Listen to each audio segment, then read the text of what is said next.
tarde, meu nome é Kézia e eu vou dar continuidade falando um pouco sobre a educação à distância e as metodologias ativas de aprendizagem.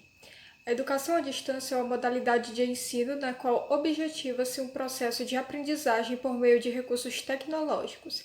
Desse modo, a educação à distância funciona a partir de uma integração virtual entre professor e aluno, da qual estão separados apenas por tempo e espaço. As metodologias ativas de aprendizagem consistem em uma forma de ensino onde os alunos são estimulados a partir do processo de forma mais direta como protagonistas. Essa alternativa de ensino vem sendo aplicada nas instituições do país com o objetivo de tornar o aprendizado de seus alunos mais efetivos. Então, primeiramente, a gente precisa saber que existem várias abordagens que podem ser trabalhadas ou isoladamente ou em conjunto em sala de aula, seja em aulas 100% presenciais ou em modelos como o ensino à distância. E a aprendizagem ativa, ela reflete sobre as diferentes maneiras do processo de ensino e recepção das informações. Foram feitas algumas pesquisas, inclusive aqui no Brasil e nos Estados Unidos, sobre esses métodos de ensino. E eles mostram o impacto positivo das metodologias ativas na aprendizagem. Um estudo que foi conduzido pela Universidade de Washington, nos Estados Unidos, comparou as taxas de reprovação e a performance em provas e testes padronizados de estudantes submetidos às metodologias ativas e às aulas expositivas tradicionais. E, em geral, na média, a performance do primeiro grupo, que foi a que utilizou as metodologias ativas, ela foi 6% superior. Já a taxa de reprovação dos estudantes das aulas expositivas, consideradas tradicionais, de reprovação foi 1,5% maior. E no Brasil também foi feito esse estudo, que foi até coordenado pelo diretor do Grupo A Educação, Gustavo Hoffmann, e foi feito também através da Universidade de Harvard. E ela mostrou que os alunos submetidos às metodologias ativas, eles aprenderam em média 9% a mais do que aqueles submetidos a só a exposição de conteúdos.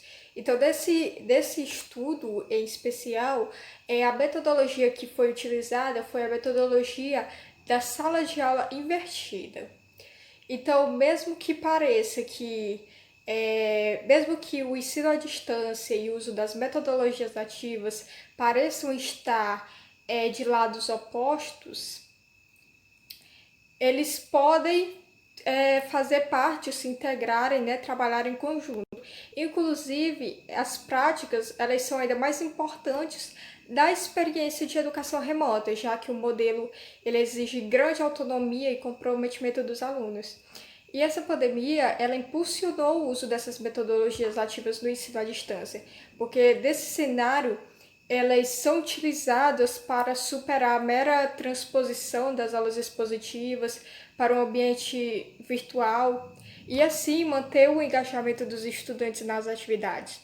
Então, naturalmente, essas abordagens elas têm características colaborativas que surgem como solução para a distância física entre professores, alunos e colegas, e essa interação digital ela abre caminho para uma aprendizagem mais dinâmica, porque nela o estudante ele precisa elaborar ideias, manifestar seus saberes publicamente, atuando mais como protagonista de sua própria aprendizagem.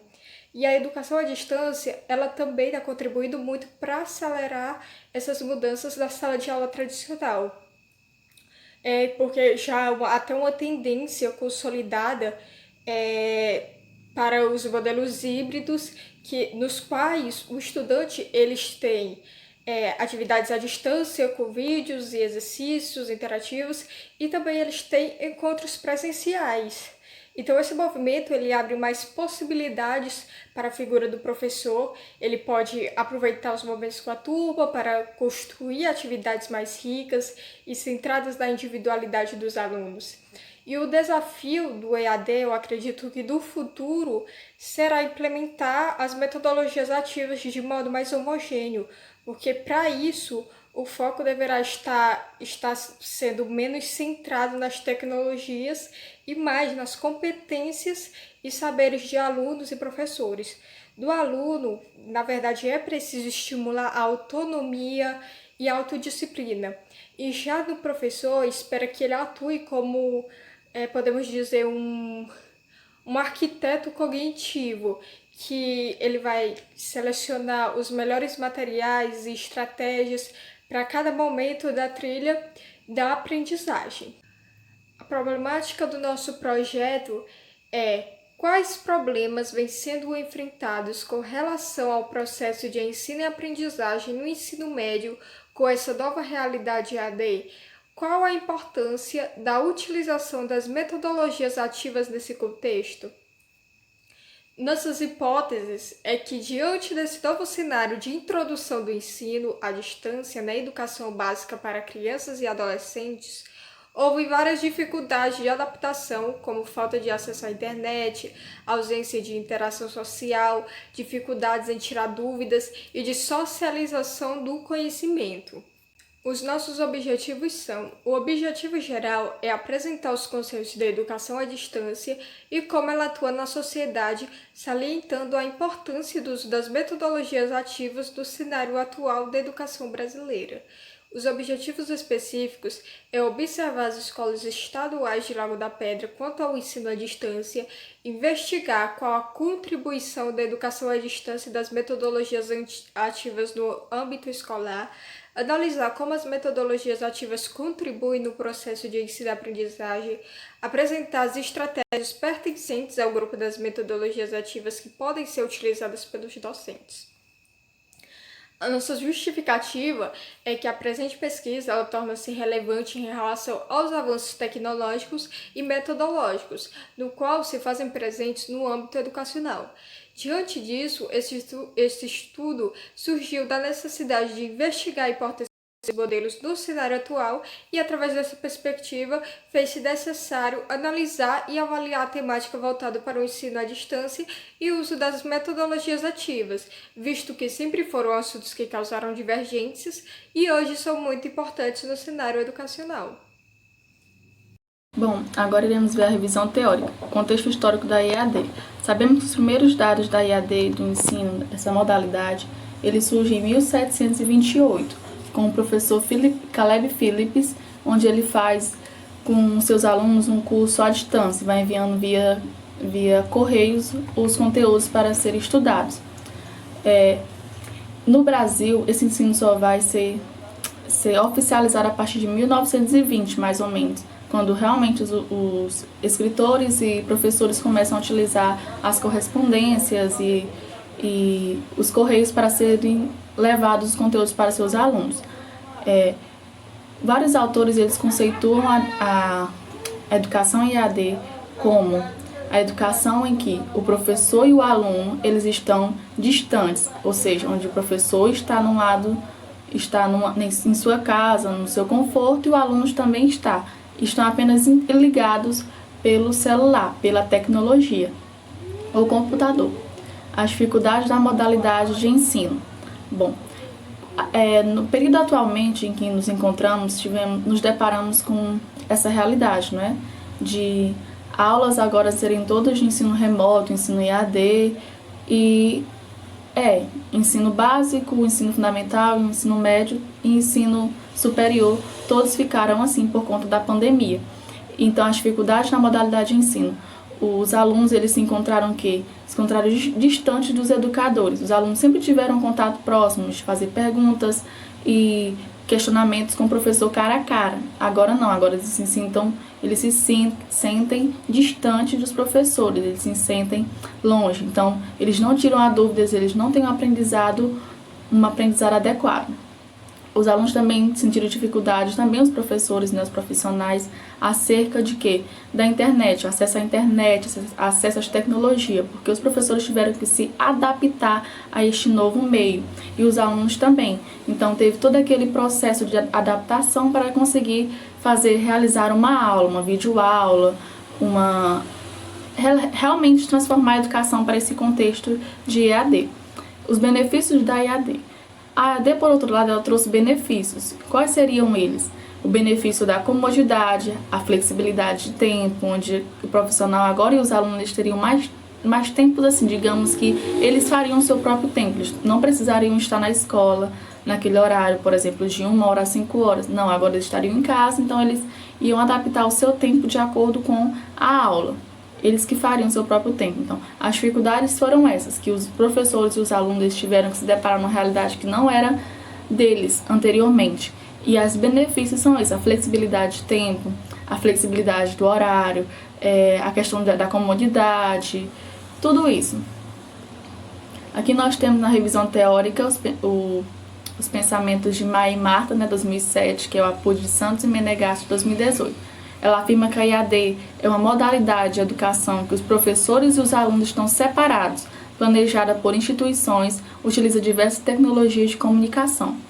E Bastos, Cardoso e Sabatini, de 2000, Apud Herminda de Bonfim, 2006, página 168, ela traz o conceito onde define como qualquer forma de educação em que o professor se encontra distante do aluno. Então, é aquilo que eu falei na questão da conceituação da modalidade EAD, é onde o professor está de um lado e o aluno está de outro da tecnologia.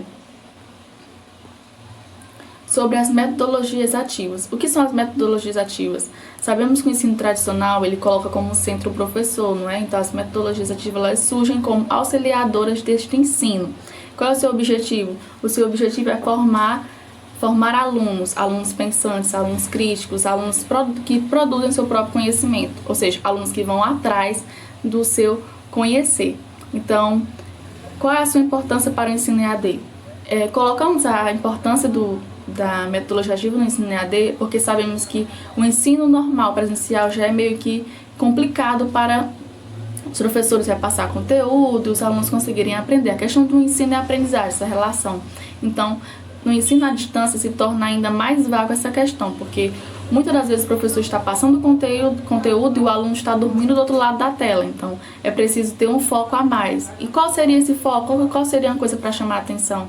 Essas metodologias ativas. Elas fariam o quê? Fariam que a aula se tornasse mais dinâmica, a aula se tornasse melhor para aprender. Então, o aluno ele ia fazer o quê? Ia gostar e ia buscar o seu conhecimento. Aqui nós temos a visão de Paulo Freire sobre as metodologias ativas. Ele diz que é uma concepção educativa que estimula processos de construção, de ação, reflexão, ação, em que o estudante tem uma postura ativa em relação ao seu aprendizado, numa situação prática de experiências, por meio de problemas que lhe sejam desafiantes e lhe permitam pesquisar e descobrir soluções aplicáveis à realidade. Freire, 2006. E também nós temos William Glasser, de 1986, que traz uma temática também que abrange o modo de aprender e aprender fazendo. Em seus estudos, ele desenvolveu a pirâmide de aprendizagem da aula, a qual é dividida em 2 métodos de ensino, que é o passivo e o ativo. E através deles, o percentual por assimilação de aprendizagem por parte dos educandos, conforme a teoria, né? 10% lendo, 20% escrevendo, 50% observando e escutando, e 70% discutindo com outras pessoas, 80% praticando e 95% ensinando. Pois bem, temos aqui na primeira citação de Paulo Freire, que é a conceituação que ele dá, né, acerca das metodologias ativas, que ela é uma construção de processos de ação, reflexão, ação, ou seja, o foco dela é na ação, que o aluno faça, que o aluno ele haja, que o aluno ele vá atrás do seu conhecimento. E de William Glasser, nós temos agora a questão do aprender fazendo, ou seja, ele vai mostrar os benefícios das metodologias ativas através de sua pirâmide de aprendizagem, em que ele mostra tanto as metodologias passivas como metodologias ativas. As metodologias passivas, elas são caracterizadas por ter o professor no centro, onde os alunos eles não perguntam, os alunos eles só fazem o que o professor manda. Enquanto na ativa nós temos os alunos agora como protagonistas, os alunos construindo o seu próprio conhecimento. Então temos aqui que faz parte da passiva é o ler, com 10%, é o escrever, com 20%, e o ler e escrever, no caso que é o 50% observando e escutando. Já nas metodologias ativas temos o discutir com outras pessoas, ou seja, quando o aluno ele pega aquele conteúdo que ele já sabe e vai debater com seus colegas, ou até mesmo com o professor ou outra pessoa, então ele aprende 70%, porque ele vai botar em prática o que ele aprendeu. 80% praticando, ou seja, quando ele pega o seu conteúdo e quer, por exemplo, dar uma aula para um aluno que está menos sabendo do que ele, então ele está praticando o que ele aprendeu, então 80%, e 95% ensinando, como eu também já disse. Então, tudo que envolve que o professor ele possa fazer de diferente, fazer com que o aluno debata em sala de aula, faz com que o aluno aprenda mais, quando ele bota realmente o aluno para fazer, essa é a questão. Então, sabemos que o ensino, a modalidade à distância, ela chegou, e para nós de uma maneira de repente, né? E nós estamos ainda nos adaptando ao meio. Então é importante que a gente faça com que os alunos eles estejam realmente estudando e que não haja tanto número de evasão escolar ou de alunos desistindo dos estudos por conta de aula. Então, que a gente possa estar utilizando as metodologias ativas no ensino EAD, para que se torne um ensino com a melhor probabilidade de eficiência, que os alunos realmente possam aprender e que o processo de ensino e aprendizagem seja eficiente, seja eficaz e que haja uma melhora. Dando continuidade, veremos as metodologias que serão adotadas, para a realização desse projeto. A primeira delas, que já está sendo trabalhada, é a pesquisa bibliográfica, a segunda, a pesquisa qualitativa, e a terceira, a pesquisa quantitativa. Então, foram aí adotados três formas, de pesquisa para coletagem de dados para a realização desse projeto. A primeira, que é a pesquisa bibliográfica, que segundo o Severino, é aquela onde se faz um levantamento sobre todos os artigos, textos de sites confiáveis, tudo aquilo que já foi escrito e que tem uma base teórica sobre o tema. Então, a gente fez e vai fazer ainda um levantamento sobre as metodologias ativas e sobre a aplicação delas no ensino à distância. Dentre os autores que foram trabalhados até agora nessa pesquisa bibliográfica estão aí Freire, Cardoso, Kegman e outros autores aí famosos dentro deste meio.